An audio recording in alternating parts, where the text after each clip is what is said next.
80s, right into the 1890s. And so by the time... The answer, the place where we are now standing, the Ayalon Institute.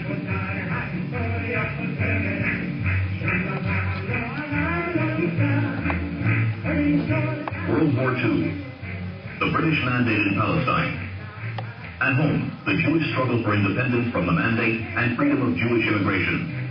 At home, constant attacks by the local Arab population. And abroad, the vast dimensions of the Holocaust were beginning to surface. In 1945, Ben-Gurion foresaw a war with the standing armies of the surrounding Arab countries. Men and ammunition would have to be made ready. A defense industry would have to be established. Only if weapons were available could we continue to resist attack by the Arab countries. Well-disguised workshops, known as institutes, were set up in the heart of towns and among the orchards. They produced the very first weapons for the Jews of Palestine: grenades, mortars, and domestically produced Stens of machine guns. The risk of discovery by the British was great. The penalty for manufacturing arms was death. The Stens were produced, but there was no ammunition. Cartridges could only be manufactured on a production line using heavy machinery. This equipment was purchased by Yehuda Arazi and brought to Israel through clandestine channels. Retired Major General Yosef Amidar, then head of TAS, the Haganah's military industries, and later IDF Deputy Chief of Staff. I was assigned to the post of head of TAS. The main problem in my estimation was how to produce ammunition. I submitted a proposal to Central Headquarters calling for the establishment of a special institute to manufacture cartridges. My proposal was accepted, and I was given full authorization as head of TAS to carry out my plan. Two main problems needed to be solved: where to set up the institute and who would work there. The location would have to be fairly close to Tel Aviv, the Haganah's center of activity, but at the same time isolated from its populated surroundings. Kibbutz Hill, near Rehovot, seemed the ideal place, partially surrounded by Arab lands and close to British army camps. Who would suspect the existence of an ammunition factory under the noses of the British and the Arabs? But who would work at the Institute? Major General Amidar. There were basically two problems: where to set the thing up, and who would work there. My decision was to assign a task to a kibbutz, an entire body which would relocate itself on the spot and do all the work. At that time, 3 years before Israel's independence, a pioneer group known as Atzofim Aleph in Pardes Chana was awaiting settlement. They wanted a plot of land near the sea. The commanders of the Haganah were attracted to this group of young adults whose temporary status made them easily movable. Major General Amidar recalls, after a thorough examination, the decision was to approach Atzofim Aleph. I summoned Shlomo Hillel, now Speaker of the Knesset, and he brought Dan Amir with him. I told them they had been selected and that they would have to change all their plans. The news was like a bolt from the blue. Shlomo Hillel. בשלהי הדין ב-1945 הוזמנו. Toward the end of 1945, the late Dan Amir and I were summoned to the home of retired Major General Yosef Amidar. He started out by explaining the danger and shortage of ammunition for the Stens of machine guns. Now, he continued, a solution has been found. A large automated factory would be set up to manufacture bullets in the required amount. We would have to set up the factory underground, resettle the entire kibbutz over it to camouflage the factory's existence, and work there. 2 days later, we came back to Amidar with our approval. We had decided that if the kibbutz members did not accept our proposal, we would both leave the kibbutz.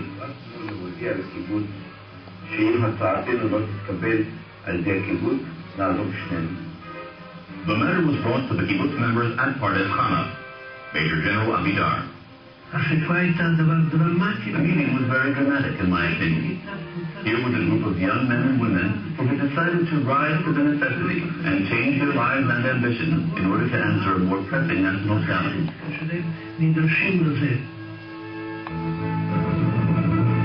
These crucial decisions were not taken easily. The lively and high-pitched debate at the kibbutz meeting must have sounded something like this.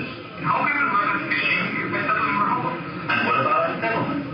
We've been promised land near Kabara by the Palestine Jewish colonization. Conservation Association. If we don't settle this, the Jewish agency will give the land to another kibbutz.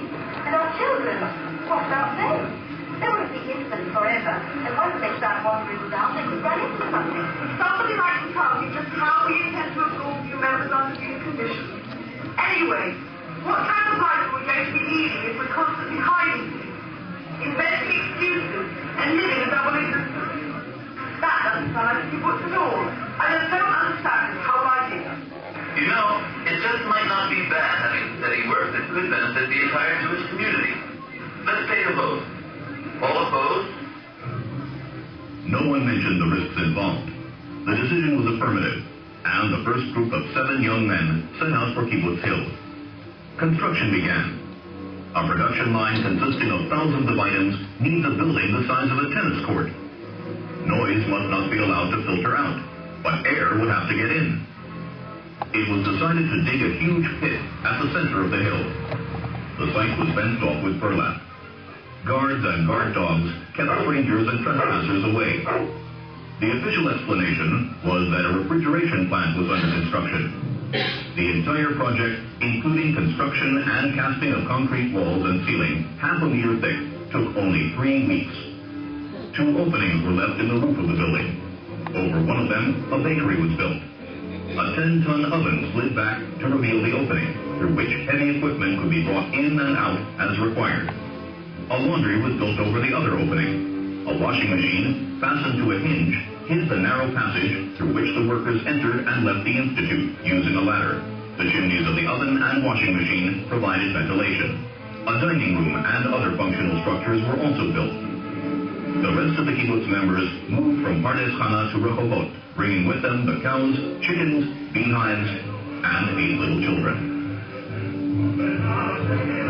This was the beginning of their double life. Above ground, a perfectly normal kibbutz practiced agriculture and prepared for settlement. A carpentry shop produced wooden huts. A metal shop produced beds for the Jewish agency to distribute to new immigrants. A laundry provided laundry service to residents of Rehovot and the local hospitals. And the bakery provided bread. And there was another productive industry, children. But all of this was just on the surface. Beneath it, 3 meters below ground level, lay the big secret. How was it kept secret? By deception. In front of the gate was a shoe rinsing stand with a sign warning of foot and mouth disease or some other contagious disease. A guard at the gate would warn the workers inside of any unexpected or uninvited visitors. Many problems had to be solved. The noise of the production line was drowned out by the noise of the washing machines, while at the bakery, noise insulation was provided by a thick layer of mattresses stuffed under the oven. The massive amounts of electricity required were provided with the silent cooperation of Haganah members at the electric company. Every morning, some 40 workers disappeared into the earth, surfacing again at the end of the day. They included Institute Chief Pesach Ayalon and 12 skilled workers from TAS. All the rest were kibbutz members. They came from the dining room, from the metal shop, from every possible direction, but their mission remained a secret. Their clothing stank of machine oil, for which novel excuses could always be found. Shoes were inspected, and telltale chips of metal removed from the soles before surfacing at the end of every working day.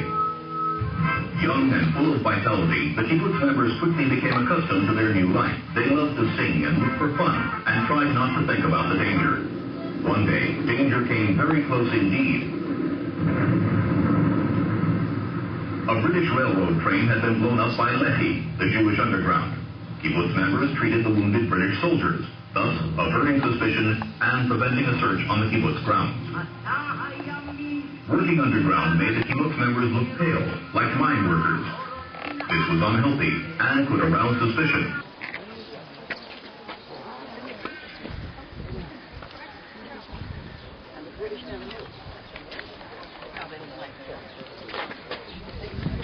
You're not too sharp, either. I said exactly what I just said. I haven't. Kibbutz laundry room from the 1940s.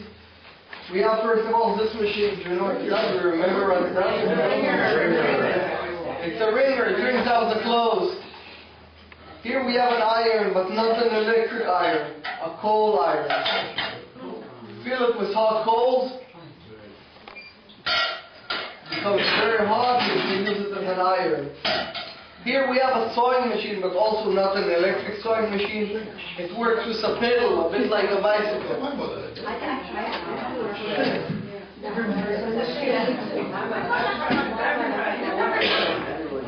Okay, and here we have the washing machine. The only electric machines that they had here. Very noisy and very uncomfortable to use. And here,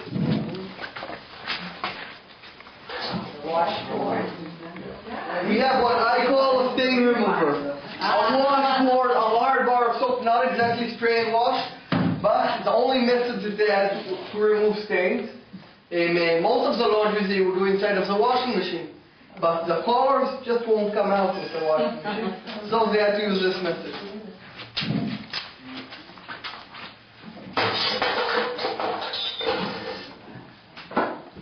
Now everything here looks like a typical kibbutz laundry room, except for one special thing. Under our feet in this moment is a secret factory, and somewhere in this room is hidden the secret entrance. Now why do you think they put a secret entrance into a bullet factory inside of a laundry room? What reason would they have? The noise. The noise. The washing machine makes a lot of noise, the factory makes a lot of noise. If somebody would enter this room, he would hear a lot of noise, he would assume that all of the noise comes from the washing machine, and he won't suspect anything. There's a problem with it, and that is that the factory works 10 hours a day, 6 days a week. They live here in this kibbutz, only 70 members, and there's no way they'll have enough laundry for the laundry machine to work for the washing machine to work so many hours a day. So they decide to open a laundry place at the nearby city, Rehovot. Return it to Rehovot. After a short while, the British noticed this laundry place and come to check it. The British were so impressed of the quality of the laundry here that they decided they wanted their laundry to be washed. And in that way, the British army helped in money and in disguise to have the secret factory without even knowing about it. After a while of running this factory, they decided to bring here to this kibbutz another group of people. But they decided not to tell them the secret of the factory. They nicknamed them giraffes, because a giraffe is a very tall creature. It can see all around, it just can't see what happens under its feet. Like the members which lived here on the hill could see all of the area, but just couldn't see what happens literally under their feet. And now, this place must look like a typical kibbutz, and that meant that all of the members must come to eat lunch together. It would be very suspicious if 35 workers went out of this door in the middle of the day. Somebody might ask, what is all of them doing inside of the laundry room? So, every day at 12 o'clock, Esther, which was in charge of the laundry room, would turn off the washing machine, put the wet laundry inside of this cart, take it outside, lock the door behind her, and start hanging the wet laundry outside. In the meanwhile, the secret entrance would open, and the workers went out of that door, which didn't lead outside. It led into the metal shop and the carpentry, which were two big halls with 9 doors altogether. Then they could split, a fierce for each door, and it won't look suspicious. There is only one working place in a kibbutz where the workers don't eat with the rest of the kibbutz, and it's normal for every kibbutz back then. And that is the kibbutz children's house. The workers in the kibbutz children's house eat with the children and not with the rest of the kibbutz. One of the workers in the kibbutz children's house is a giraffe called Sarale. Giraffe meaning she doesn't know the secret of the factory. One day, about 12 o'clock, a baby dirtied a diaper. Today, we throw away dirty diapers. But back then, they would wash them and reuse them. So she thinks what's more obvious than to go to the laundry room, to wash the diaper, to put it to boil, and to go back to the children's house. Comes here to the door, tries to open it, and the door opens because Estelle forgot to lock the door that day. She enters this room, she doesn't see anybody inside, but it doesn't matter to her. She knows how to wash a diaper, she goes to the sink there and starts rinsing the diaper. Suddenly she hears a strange noise behind her back, turns around, sees the washing machine moving, and people are starting to come out of the ground. And she starts to shout. She starts to shout, people from the ground, demons, celebrating you. She rushes back and forth in this room, shouts a lot and faints on the floor. Now they must decide what to do with her. She discovered the secret accidentally. Any ideas what can they do with her? Kill her. Any other ideas? Let her work in the factory. What? Right, just tell us not happening. Tell us not happening. Have an illusion. Tell her she's crazy. Okay, they debated here two options. The first option was to tell her the truth. But this is the most important secret that the Jewish settlement has, and they usually do a very serious background check when somebody, before they tell somebody such a secret. And they just don't have enough time when she's lying here fainted on the floor. So they think about another option, and that is telling her she's crazy, she dreamt a dream. It was only a hallucination. As will wake her up when the entrance will be already shut. She won't succeed to open it herself because she doesn't know where the secret button is. She might believe she's really crazy, but there's a problem with that. If she'll believe she's crazy, there won't be any reason she won't tell the story of this place to other people. A story like this will spread very quickly through all the Jewish settlement. Even the British might hear about it.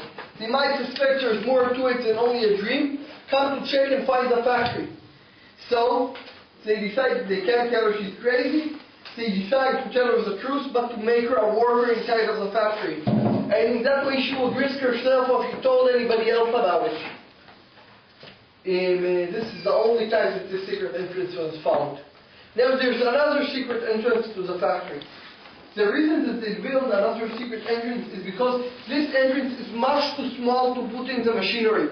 They need a large entrance, but on top of that large entrance, they had to put something very big, and that was an oven. The oven weighed 10 tons. The other entrance is inside of the bakery. The oven weighs 10 tons. It's very hard to open that entrance. It takes a whole day just to open and close that entrance. It means a whole day to make sure that there's no British around and no giraffes around.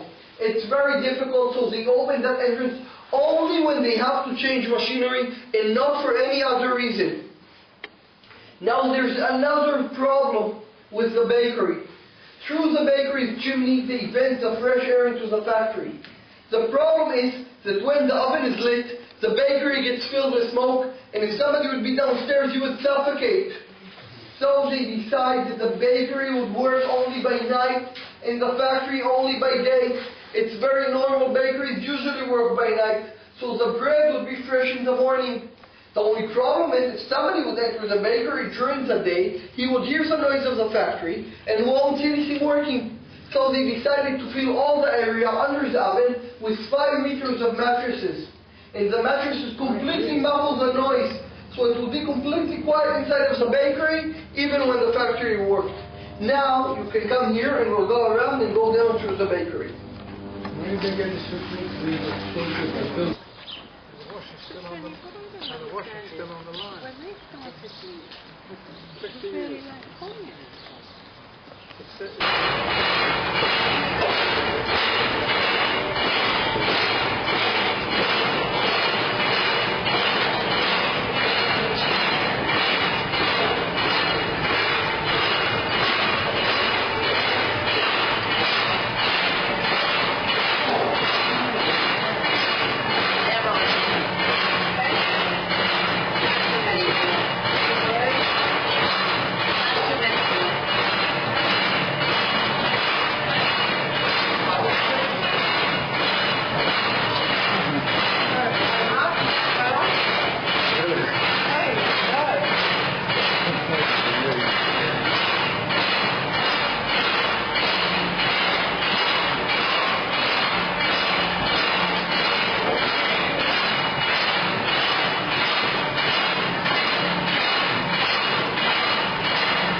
they begin to feel that they're becoming crazy because of the work. So, they decide to put games inside of the work. For example, the first worker starts singing a song as loud as he can. The second worker nearby tries to hear what he's singing and to join in. The third worker tries to hear what they're both singing and to join in. And in that way, through all the line of production, at the end of the day, they would compare songs. Sometimes all of them succeeded to sing the same song, but most of the times not. But at least it put an interest inside of the work. Now the work. There was another major problem here with the noise. A place like this needs an alarm. Usually they use a siren, but here nobody would hear a siren. So they use flashing red lights. If you press the right button back there, a long press it please. You can see the lights flash red. Thank you very much. There weren't only 3 lights like today. All the ceiling was paved with red lights. And the button wasn't down here, it was outside with the guard. And he could signal the thing. 1 flash of the red light meant only be alert. 2 flashes of the red light meant turn everything off and be as quiet as you can. 3 flashes of the red light or more meant evacuate the place as fast as you can. This happened only once through all of the periods that the factory here works, when a small Jewish extremist group called Lehi or Stern Gang blew up a train filled with British soldiers about a mile from here.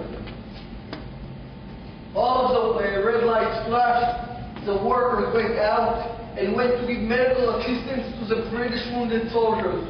Now, why do you think would members in a Jewish underground, which are manufacturing bullets, go to give medical assistance to British wounded soldiers?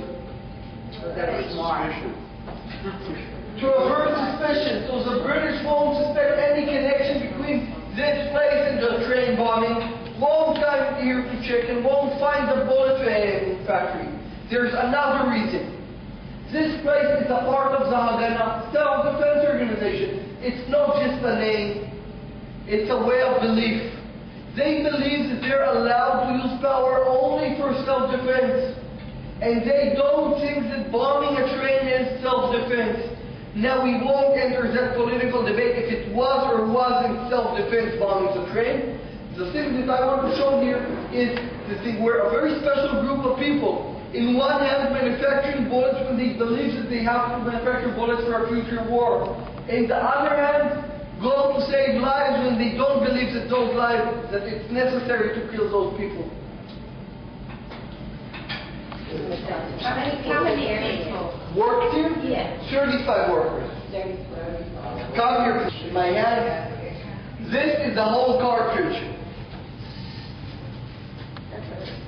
Yeah. It's made up of 2 parts. The lower part is called the shell. The shell is the part that you put the gunpowder and the detonators inside. The upper part is the bullet. The bullet is the part that flies and hits. Now, they manufacture the shell by stretching. What does it mean? The raw material comes here as little coins. And every machine does a small stretch. This is how it looks after the first stretch.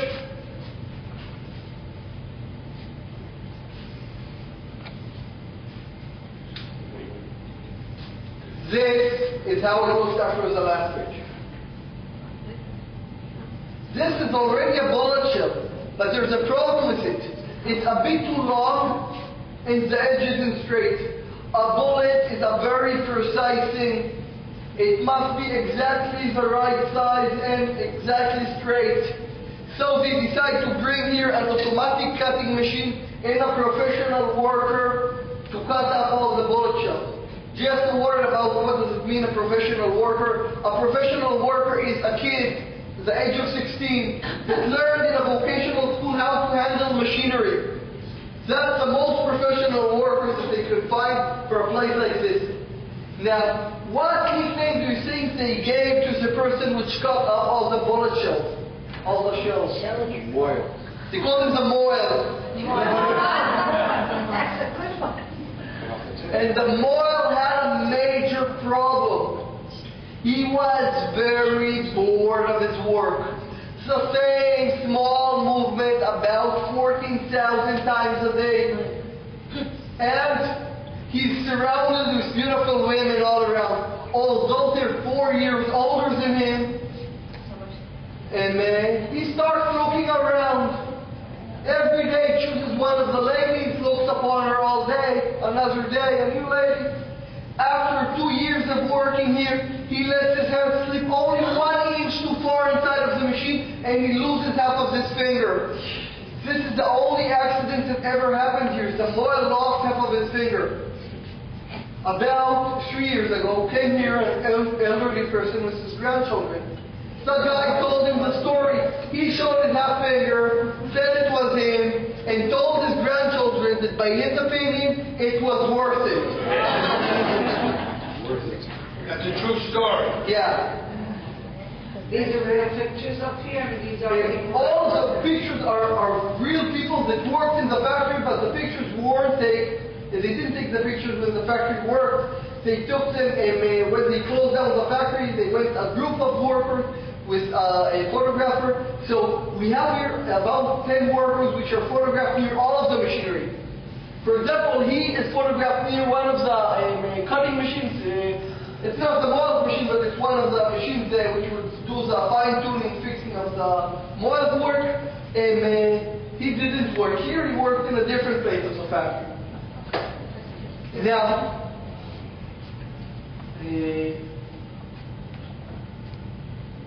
okay, and another major problem that they had here is electricity. This factory is completely electric. It means that this kibbutz uses more electricity than the nearby city Rehovot used back then. So, it would be very suspicious, a small kibbutz using more electricity than the nearby city. So they decide to steal electricity. They wire themselves illegally to the British train station in Rehovot. But before they start operating the place, they say it would be very suspicious if the British would notice such a large electricity bill in the train station. So they use a very special quality that the electricity company here in Israel have back then and have still till today. And that is a large labor union that is part of the major Israeli labor union that...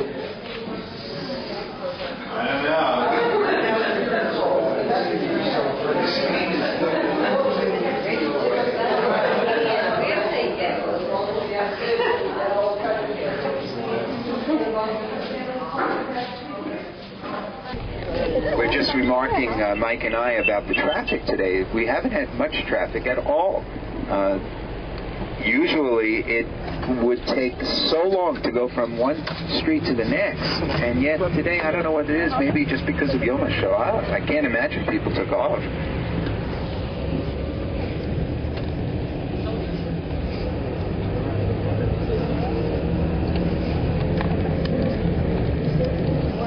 I mean, no, but the meaning has always been this. Israel has always had a strong Yom HaShoah, and we've never had a day off for it. There were always ceremonies at all the workplaces and schools. Here, this is the defense area. All of these buildings were still part of it. You can see that this goes back to the early days of the British. This was originally a British center for headquarters. Shavona. Yes. How come there aren't more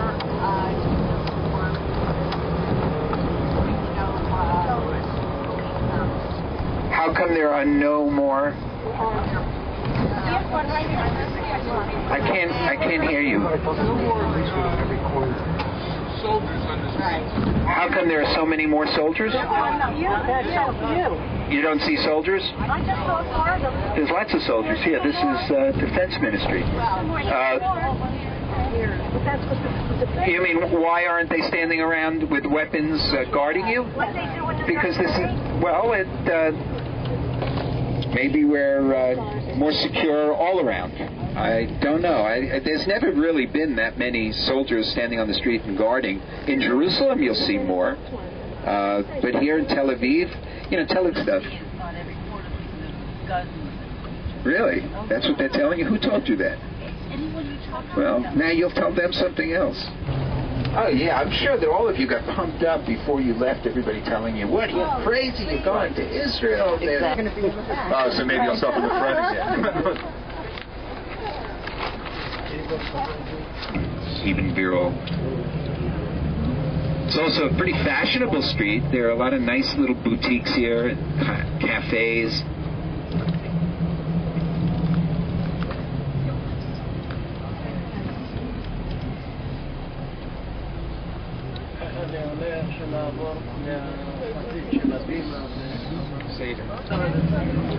A lot of the old cafes that used to be just little hangouts now have become very fashionable little cafes.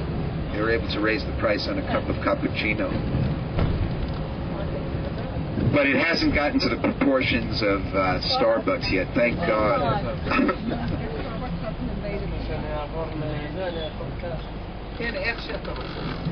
The home of the Philharmonic. Of course, Zubin Mehta is the conductor.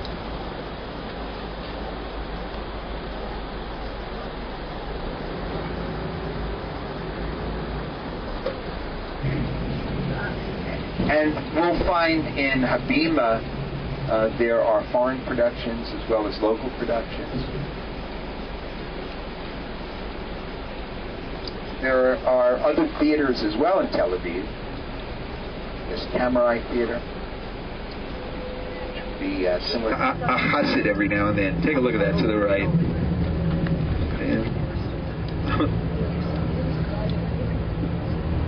Right up the street. Look at this building to the left of us. An old style, early Tel Aviv house.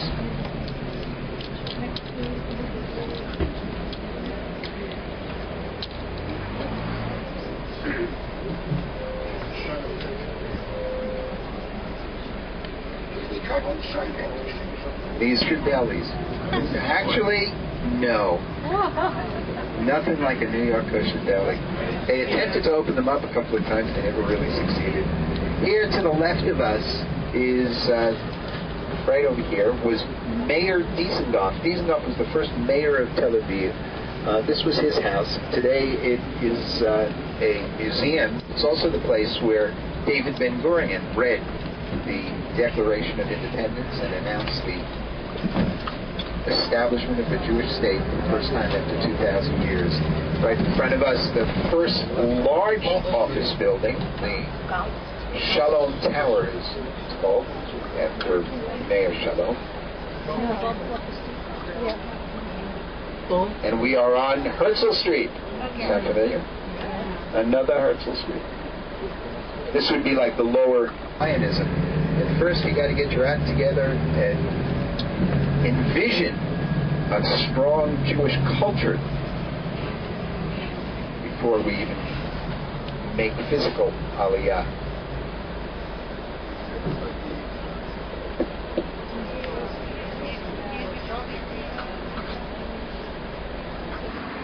That was Friday. Okay. Okay. So, what was the date for 29. April 29? Yeah. And we came back from Alana's house. Yeah. We went to Alana's house. And describe the day, if you can remember, the buses we took and that. Go ahead. On Friday, April 29th, Louder. we took a bus to Rimon, which is the last stop on this particular bus, at which point we called Ilana, and she came to pick us up and took us to her parents' house in Re'ut, which is close to Modi'in. But before that, she took us to a mall, and we walked around a bit. She picked up some earrings for a friend of hers, Bella. And at the supermarket, we bought watermelon seeds and pistachios and chocolate spread. Where was the supermarket? It was in a mall, wasn't it? That's what I said. It was in a mall. And we went to that mall with our first experience going to a mall in Israel? Yes, and you have security guards at every supermarket checking your bags to make sure that there's no weapons in there. And they had some really nice food items at this supermarket. And in the mall, in the center of the mall, on Fridays, they have, Thursdays and Fridays, they have food items that you can buy. Prepared foods to bring home. Some really, really good looking stuff. Then we went to Ilana's house and met her parents, got a tour of the house, and had lunch with them. Very nice lunch with them.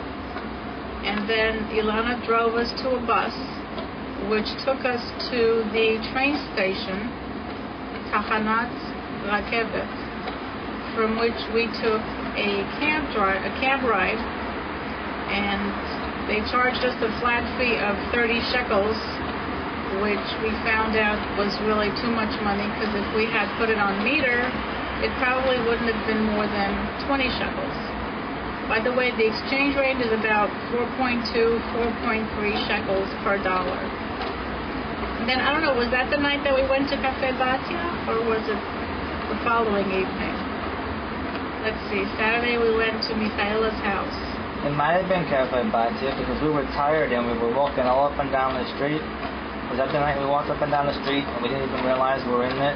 I think so. We were looking for a restaurant to eat at, and finally we found a deli-type place and we sat down. And after we looked at our place menus, we realized we were in Cafe Batya, which is where my father used to work about 40 plus years ago.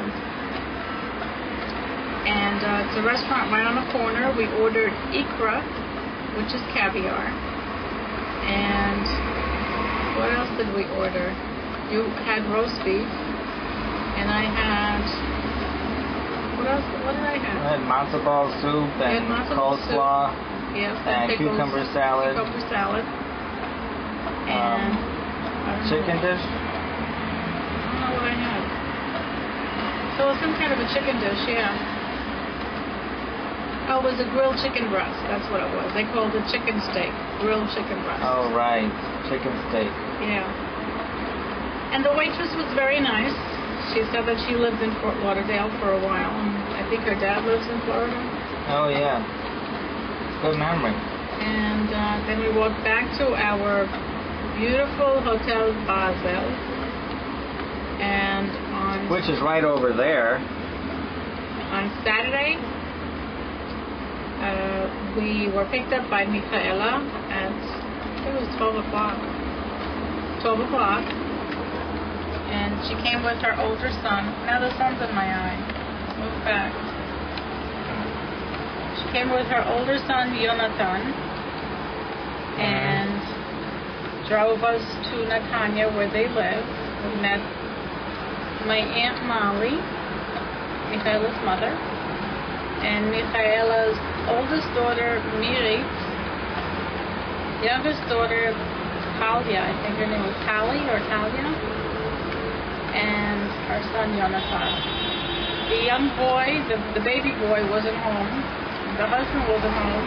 Michaela said that her mother-in-law had to have foot surgery, so her husband took the little boy and they went to visit the mother. And we left there about, what time was it? I think 6 or 7 o'clock at night, and they hadn't gotten back yet, so we didn't get to meet them. And I think that night we ate at the hotel. We had another Greek salad or something. And then on Sunday, we went to the new government building because I had to get a passport, an Israeli passport, to leave the country because I was Israeli born. And then after we finished, and they were very, very good at the passport office. They processed it within an hour, so we didn't have to worry about going back to pick it up. But how'd you fill out the application because it was all in Hebrew? That's right, it was all in Hebrew. Tell us how we met somebody. A very, very long line to get in there because it was the first day that the place was opened after having been closed for 10 days for the Passover holiday. And we saw a fellow standing right in front of us. Yeah, we did? We saw him? We both did? You saw him. that was reading a pregnancy book in English, and so we started talking to him. And we thought, how could a guy be so bad reading a pregnancy book? Exactly. And it turned out that he said he was born in Israel, but he had lived abroad and came back to Israel. And he helped us fill out the passport application. It was very, very nice. And overall, it was a surprisingly pleasant experience. And then we called Ilana. And where we call her from? Because we came out of the building and we didn't know which way to go. Right. We came out of the building. We didn't know where to find a payphone. The gal at the information desk didn't speak any English. In the building spoke no English. So did you trust your husband, the scout? So first I wanted to go across the street, across this large boulevard, where I saw some office-looking like buildings, and Paul said no. Which was like more of the office building we were already in. We made a left, and there were a whole bunch of soldiers, military area. Turns out we were right across the street from the headquarters. Yes, the military headquarters. Like the equivalent of the Pentagon. Right. And so we found a payphone. We called Ilana. I thought that she was already in Tel Aviv, but she told me that she didn't feel good in the morning, so she was just about getting on the bus. And she told us to meet her at the central bus station, which is called Tachanat Merkazit. And we did that, and this bus station is just several stories high. And we had three. No, it was more than that. It was more than that. 4? Maybe 4 or 5. And we had trouble finding the ground floor. We didn't realize how high up it was. Mm-hmm. And she told us, we had her cell phone number, so we called her from one of the payphones, and she told us to go outside of the building and look for where it's red on the building. So we got out, luckily in the proper area, and on the way out they had this little bakery type place with these wonderful looking gigantic bagels. And so we met Ilana, and she walked us over to her mother's store, Spice Market, wholesale Spice Market. And then we went for lunch at a nice little place that Ilana took us to. And after that, we walked back to the Spice Market, and Ilana's mother gave us some fresh cinnamon out of a gigantic bag. And we took some photos. And then Ilana's mother came with us to a Judaica shop so that we could buy some souvenirs at a very good price. We did that for about an hour. We went to 2 different stores, and then we left. It had to be an early day because it was rough. What did we have for lunch that day? That was the last Sunday. lunch we had with Ilana. Yeah. What did we have for lunch that day? Where did we go? We went to a little European-type food place, and we ordered a complete lunch menu. I think you had soup, right? Didn't you have soup? I had chopped liver. Ilana had chopped liver. I think you had soup. And then we had some appetizers. I had chicken balls. And you had what? Some kind of steak, I think. Same thing Ilana had. Yeah. And we left. We went to do the shopping. And then, what was the reason that we had to make it a short day? Sunday. Sure. I guess because the store closed early there, so she wanted to go home with her mother at the same time. Oh, is that why? Yeah. Or she had to go somewhere? No? No, I don't think so. Oh. I guess she didn't want to hang around to go home by herself. That was Sunday. I just wanted to see, I was getting a nice sunset reading on the camera. Okay, there we go. And then on Monday, we went to a flower store. We picked up some flowers. You know, from this view, we have Basel in the background. Good. And we got on the number 5 bus on Disney Golf, took that to the central bus station. at which point we had to find bus number 312 to go to Ashdod. We finally found it. The bus company was called Conex, and it took about half an hour to get to Ashdod from Tel Aviv. And the bus driver didn't speak too much English. There was a lady sitting behind us, and I asked her if she could let us know when we reached the police station, which is where we had to get off. And from the police station, I used the payphone to call Bonsi's house, and I got her mother-in-law, who told me that they were already waiting for us at the bus station. And as it turns out, we got off one stop too early. And her husband, Mordechai, Marku in Romania, came to meet us at the bus stop and walked us over.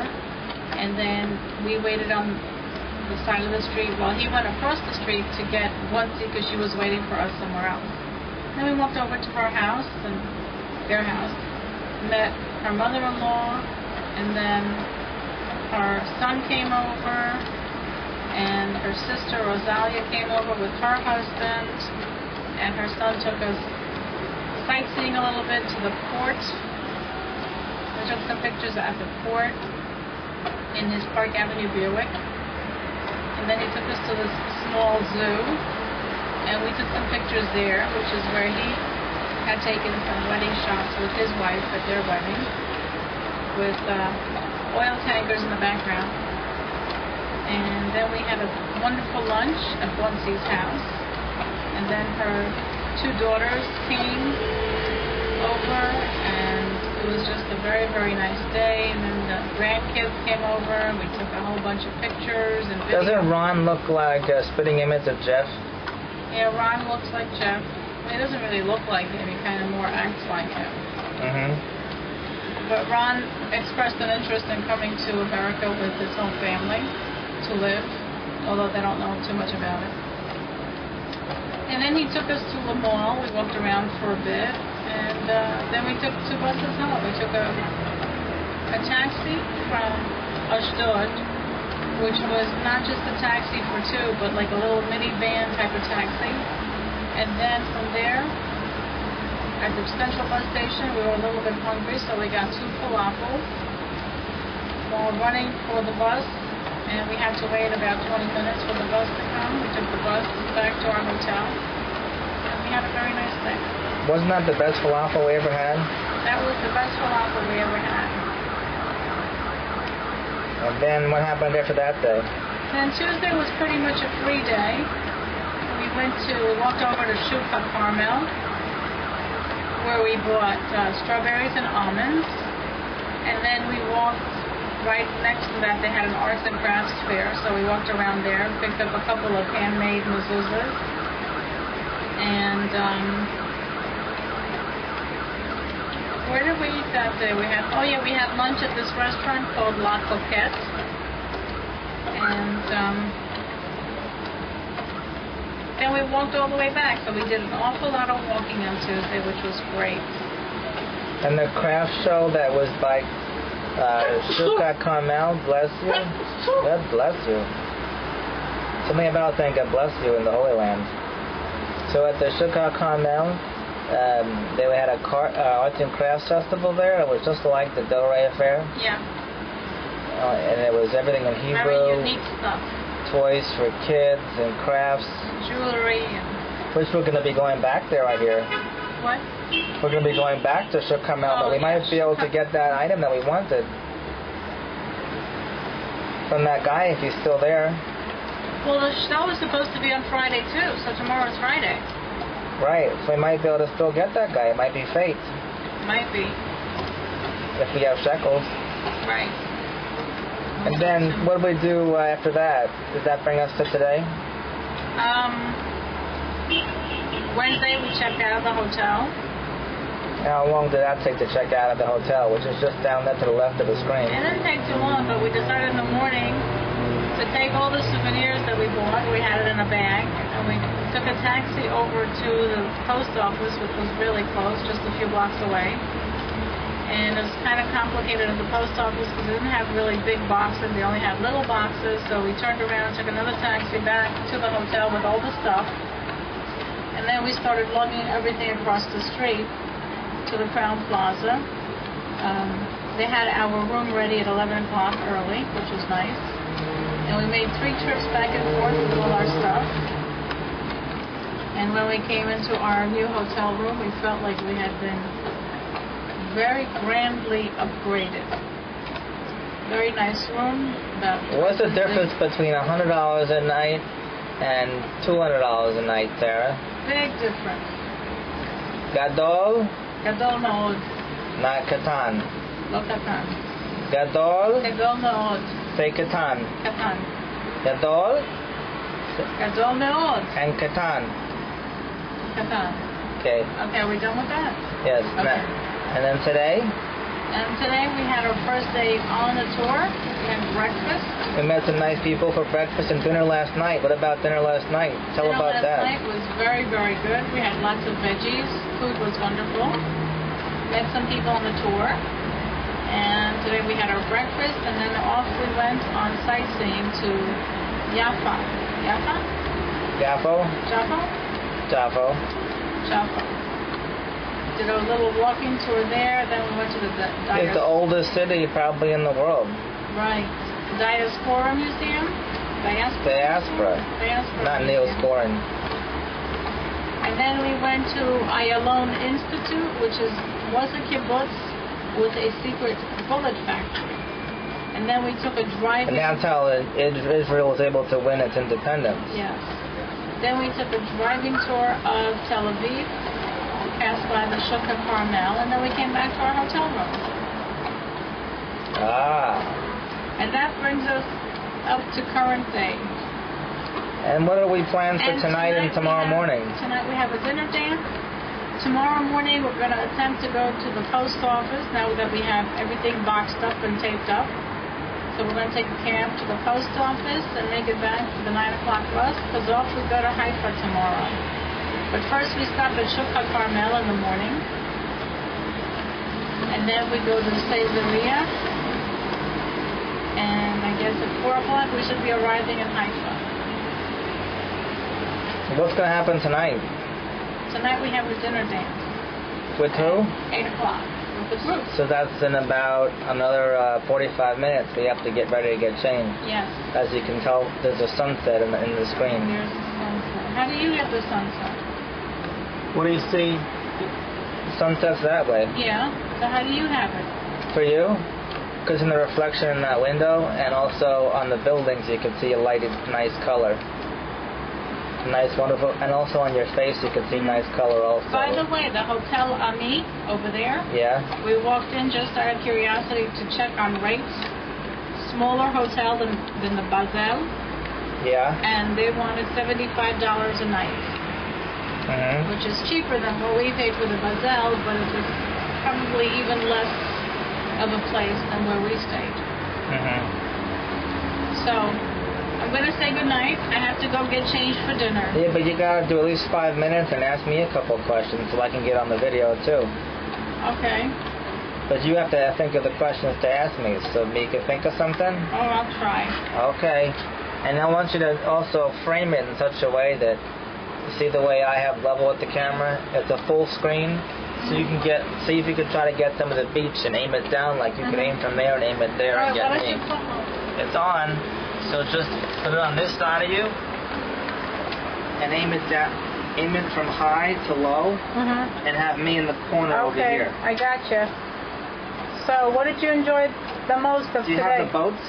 Yes. Also? Yes. What did you enjoy most today? And do from here up? Yes. Oh, today I really loved the Jaffa, which is the oldest city, apparently, in the world. And we went there, and all we saw was a brick wall. There was a sign that said, "This is a brick wall from 1300 CE, before the Common Era." And then I went to the other side of it, and they had the same plaque, and I didn't realize that it was the same thing that they were talking about. But it was very interesting to see that ancient brick wall from 3,300 years ago.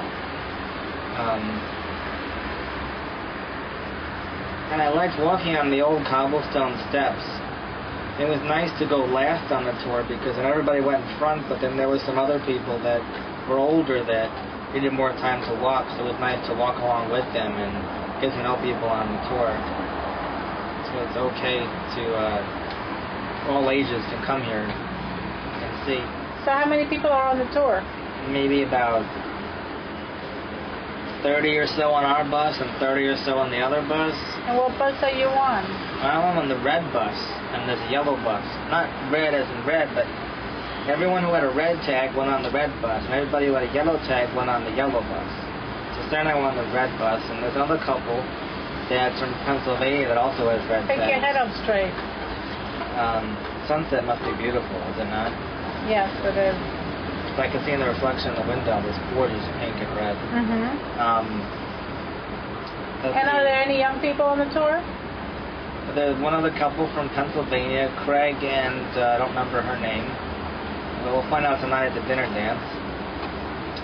I was sit next to them, so if they feel more comfortable meeting some younger people and getting to know us and them. We're really looking forward to going to Haifa a lot. I don't know why you're getting... What's happening tomorrow? Anything special tomorrow night? Actually, today, you should know there was Yom HaShoah, which is the Holocaust Remembrance Day, May 5th. And Sarah pointed out that it's 05/05/2005. So that's 5/5. Plus, Jeff told me today on the phone when I called New York that it's Cinco de Mayo Day from Mexico. So that's another 5. Yes. And Chomesh is how you say 5 in Hebrew. And how do you say 5 in Chinch? Chinch is how you say 5 in Romanian. All right. So all these 5s, and the hand... Head straight. The hand that's pointed down that you see on walls, that silver or gold, is called the kamsa. Hamsa. The kamsa. Hamsa. Kamsa. And it's supposed to mean good luck. So I called him and I said, tonight's the night.